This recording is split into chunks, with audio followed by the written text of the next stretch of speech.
Let me tell you something. This right here, this story is crazy. And what I mean crazy, it's kind of like you see people for who they are at the time. Who you think they are is one thing, and who they really are is something totally different. Okay, but so sit tight because I'm talking. I'm gonna take y'all back. So sit tight. I'm gonna take y'all back to 1987, Easter Sunday, 1987 to be exact.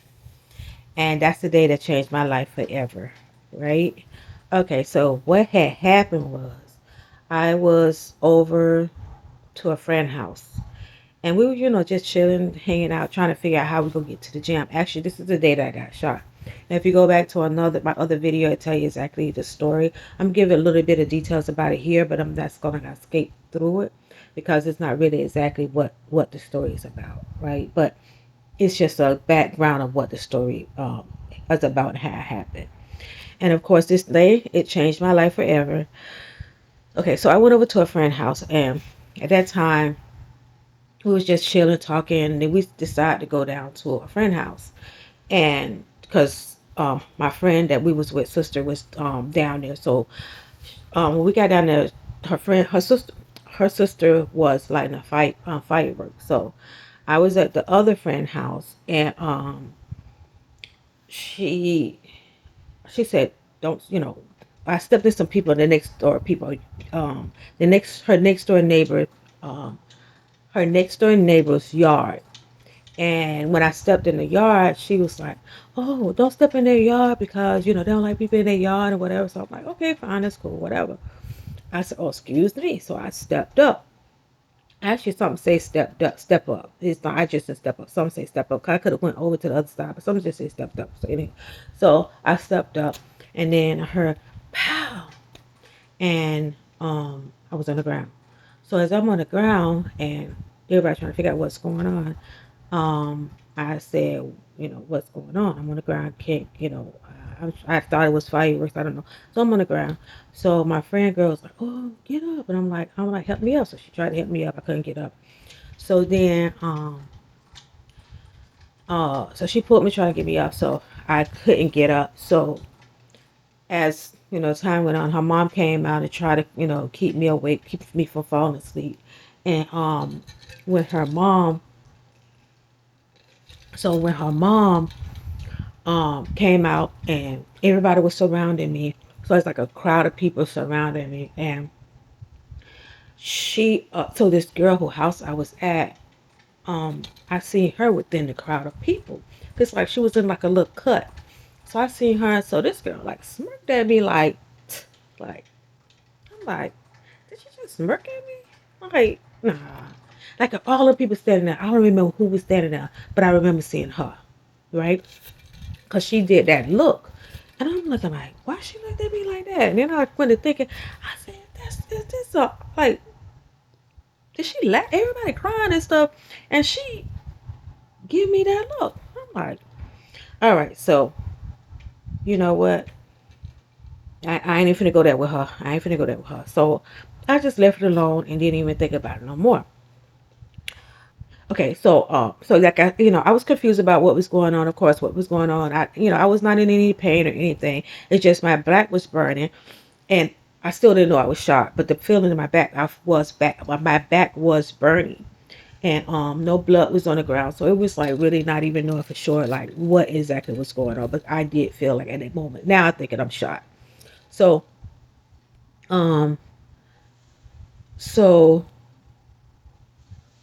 okay, so to fast forward, so of course I survived and everything, and went through rehab, and I'm back, and I'm just in a wheelchair now. So I'm living my best life, and we're hanging out like we used to, nothing different, just hanging out and stuff. So guess what? I ran into this girl again. So I can't remember how we end up. I know we was at the same friend house whose house I was at originally before I went down to this girl house. But I don't know how this girl ended up coming to where we was. I think she just walked down there where we was, and then she went to selling out to me. She was like, "Ba ba ba b, ba ba ba ba, da da da da this and da da da that. B, I knock you out that wheelchair." Huh? gonna do what? To who? Okay. You won't say none of this when I was walking now. Why just so you want to try me now? In a wheelchair? Girl, okay. I ain't have to say nothing. All I said was, is this girl serious? So my sister, my baby sister, but she was bigger than me, but she was my baby sister. She was like, you ain't gonna do nothing to my sister. You ain't gonna do nothing to my sister. She said, come on. So as my sister walking up to them, they backing down. They walking back towards their house. So they walking down the street and just yelling out, oh, I beat that bee. Ain't in that wheelchair. Knock her out that wheelchair. Blah, blah, blah, blah. So my sister say, well, come on, come on, come on. She right here. She right here. Come on. Knock her out the chair. I dare you. Knock her out the chair. So my sister, she going closer to her house. So as my sister walking down the street, so we like, girl, don't go down there. Come back, come back. So my sister was like, no, no, no, no. She want to knock somebody out of the chair. All right, come on, hit me. You want to hit somebody in a wheelchair? Hit me. So my sister walked down there to their house, and then next night, about 5 minutes, 10 minutes, not even 10 minutes, about 5 minutes, my sister came back. So when my sister came back, she had a bat, and she was twirling a bat. They tried to hit my sister with a bat. And three of them tried to dump, like triple team her and hit her with a bat. She took the bat from them, beat them with their own bat, and then she came back twirling the bat. When I mean we laughed, and she named the bat the name of the girl, right? So she kept that bat. No, she kept that bat. Okay. So next time we ran into her, um, we was at a jam. So at this, at a party on our street, like a street party, I like a block party. We call it a jam, but it was like a block party. But the street will block up, but it's a block party where everybody come at and listen to music, which we call a jam. So, I come around the corner. This chick got on the shirt my boyfriend's shirt with his name on and his DJ name on and stuff. So she got on the shirt. So I go up to my boyfriend, was like, what's that about? And he was like, I don't know, man. I'm gonna go talk to the girl and tell her why she got on my shirt, man. We'll talk to the girl. Talk to the girl. He was Jamaican. If that was bad Jamaican, no offense to Jamaicans. Okay, I'm just trying to, imitate him. Okay, anyway. So he go down there and he go over there to her. He tell her something. So next time I look, she coming back with another shirt on. She gonna take the shirt off. Okay, shit. Now what? So then now, um, so then she started threatening me in public, like I be that big, a in that wheelchair, and we can stop beef that just wouldn't die down. Like, girl, what? What do you want from me? Do you really want to fight me in this wheelchair? Like, seriously, you want to hit me in this wheelchair? Like, why you didn't step to me when I was walking? Why you wait till I get down and sit in a wheelchair to want to step to me? That was girl. I'm like, okay. So, oh, she also said that, oh, when she catch me by myself, what she gonna do to me? What she catch me by myself, what she gonna do to me? I'm thinking like, catch me by myself, what she's gonna do, what she'll do to me. And I'm looking like, I can't believe that. I was scared though. Don't get me wrong. If she was gonna knock me out that chair, she was gonna knock me out the door by me swinging. Don't play with me. But I just couldn't believe that this girl was really trying me in this chair. So I just went to thinking to myself as time passed, and the beef started the beef started dying down because I believe because first of all I broke up with the dude.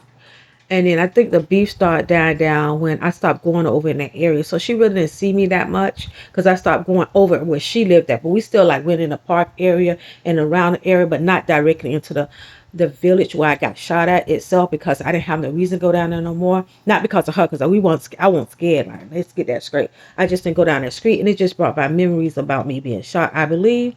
So I just didn't go on that street. I just think I got scared of going on that street because it just brought back so many memories, you know. So I was like, so I just said to myself, you know what? I'm not even finna worry about this girl no more. I'm just finna leave this negative energy where it was and just, you know, do what I need to do for me and keep it moving, you know.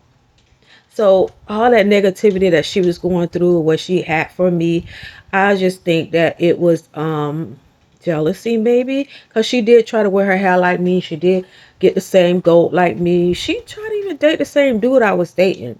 So all I could think of is someone that was kind of like envy a little bit, jealous a little bit, or whatever you can say of me. But you know, then I seen her some like years and years later. We're adults now, and I let her know that I had seen her and she had her baby with her, and I was like, oh, you know, said something to her about the baby, and she said something to me. So we changed some little words right then. Then I seen her again at Walmart, and then I let her know that my mom had passed. And then she was like, "Oh my gosh, I'm so sorry to hear that." And then she was talking to me about her mom, because I always want to hear about her mom, because I hadn't seen her mom in so many years after I got shot. Especially, I hadn't seen her mom at all since I had got shot. So this was like 1987. I was like 20, 20, like 2015 now. So I hadn't seen her mom since the day I got shot. So to, you know, hear something about her mom was really good to hear. But she wasn't doing too good either. She had a stroke. So, you know, she wasn't doing too good. And I just, you know, wishing her well and hoping that everything would turn out to be okay with her. Yeah. So, you know, we talked, and then she kind of found out she passed like last year. Her mom passed, not the girl, but her mom passed last year. But that was sad to hear about her mom. And I did, you know, wish her mom, you know, wish the family well. But I still haven't seen the girl. Not, you know, want to see her, but just say didn't see the girl. So let me ask y'all a question. Have y'all ever had someone who you called a friend to turn on you into a full blown enemy, especially at a time when you was down? Someone who smiled at you in your pain and came for your peace, you know, and just tried to knock me down, literally knock me down.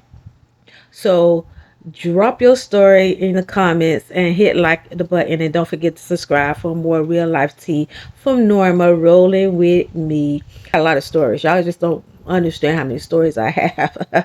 But if you could subscribe, it would be nice. I would appreciate it a lot.